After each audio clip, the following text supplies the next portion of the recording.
Hello, beautiful, amazing, fantastic world, and you, wonderful, wonderful individual you. Today, I would like to speak about the inner light and warmth that we ourselves are emitting when we are grateful, when we are calm and clear and content in life, kind of.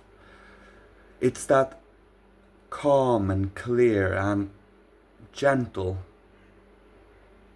flowing, and it feels liquid in a sense, but it is kind of a warm, embracing feeling, like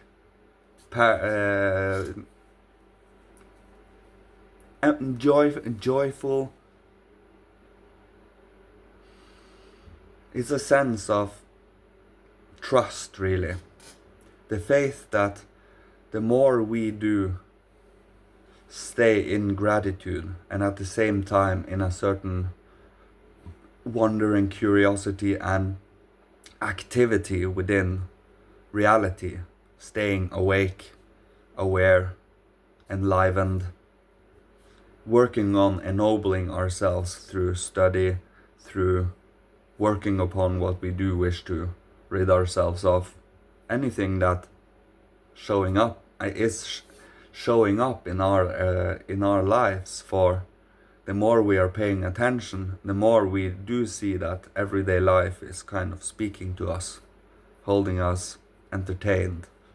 But it is not only playfulness here, it is also a certain amount of karma we need to go through and work through. But in the end, the work we are constantly progressing with is helping towards the future. The more we do this, the deeper we go, the broader we can expand.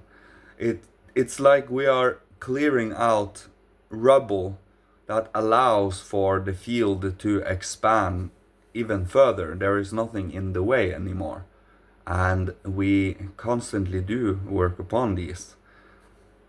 So, in the end, karma is a grace. It always was, it always will be, because we do work towards not being inconstant in the red, but going over to the green, where we kind of have worked through all of the karma we have created on this plane. And we all do work upon both our individual karma and the world karma. So by us working on our individual selves, we are more capable of trying to work upon that world karma together. For it should be done in freedom. If it is forced, it cannot be genuine, it cannot be authentic, enthusiastic.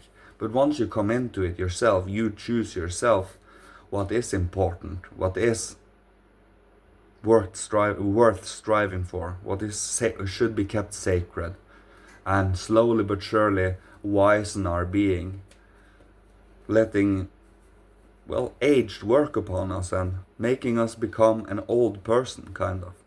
Not only in the physical, but also in the soul spiritual. You become more mature, you feel more mature, and you feel more secure in yourself and in life. So, it is always worth striving for these types of inner insights. And it is a never-ending stream of constant insights into life and into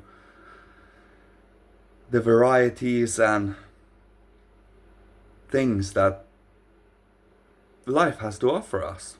For there is so many different things that we exclude for more often than not comfort, But by us striving towards first and foremost finding our own interest, not being affected or dragged by any other's opinion, but finding for ourselves in our own inner core what our own inner insight, understanding of life, and so on, and where we stand and what we are trying to accomplish and such.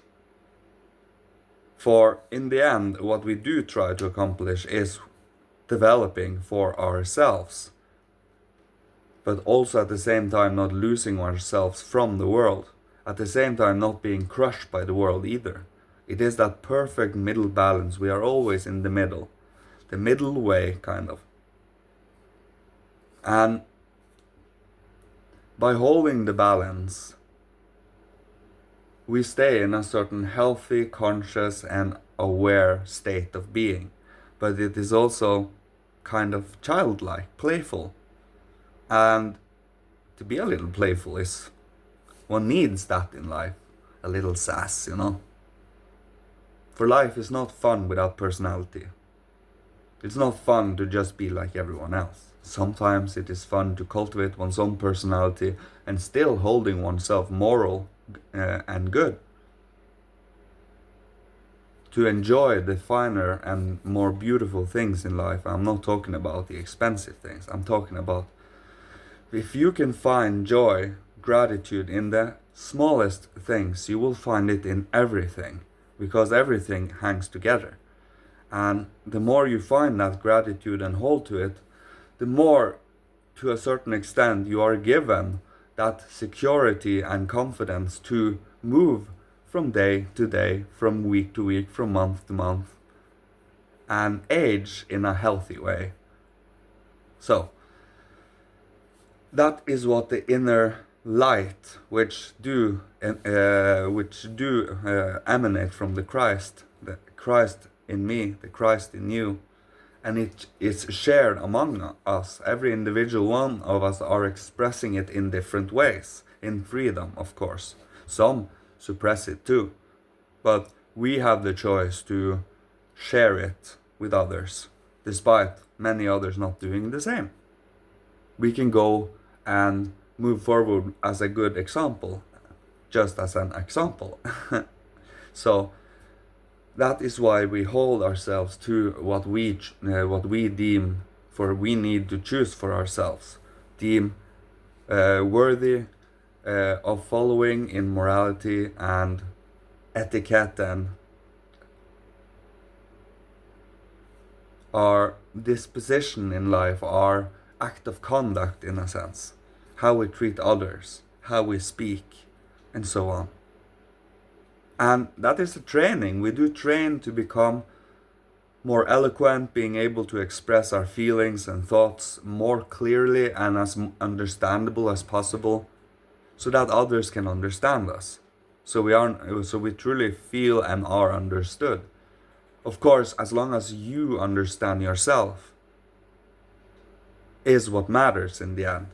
For when you understand yourself, you can go to different levels and meet people in the middle, wherever they are, and express to them what needs to be expressed, or what comes in the moment as creativity. For that is what's most fun when you are hanging around with others. That's being creative and such, not letting oneself be dragged by life's everyday hustle and bustle.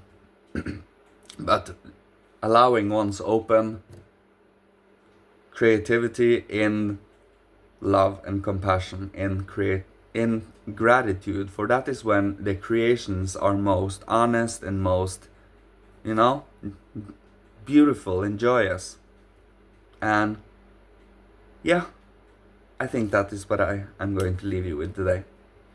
May you be protected, guided, blessed, and loved by Father, Holy Spirit, and Christ, and Michael and the higher hierarchy, and, well, all our ancestors from all the incarnations. And may you be provided for with all that you need for survival and growth and thriving, of course. And may you be safe and sound. So, see you, love you, goodbye.